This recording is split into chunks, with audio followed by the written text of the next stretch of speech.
നീ ജംഗ്ഷനിലോട്ട് പോകണ? ആ ജംഗ്ഷനിൽ പോണു. പിള്ളേര് പറഞ്ഞ് പിന്നെ ഷറുമ്മേ എന്താടാ ഒരു സാധനം ഇറങ്ങിയത്, ഉണക്കി വാങ്ങിക്കൊണ്ട് വരണേ. ഷവർമ്മ അതൊക്കെ പിള്ളേരുന്ന സാധനമാണ്. ഈ വയസ്സാം കാലത്ത് വല്ല ചോറങ്ങനെ വാങ്ങിച്ചു കഴിക്കും.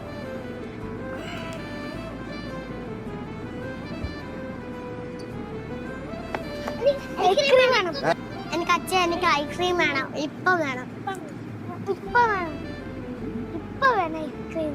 ഐസ്ക്രീമാ? ഇപ്പൊ പോയേ പറ്റും. ഇപ്പോഴാ?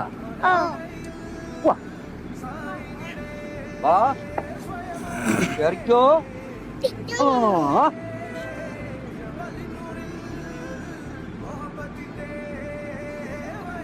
ഷവർമ്മയല്ലേ, വാ നമുക്ക് പോയി കഴിക്കാം. കൽബിനകമേ കബ പണിതേ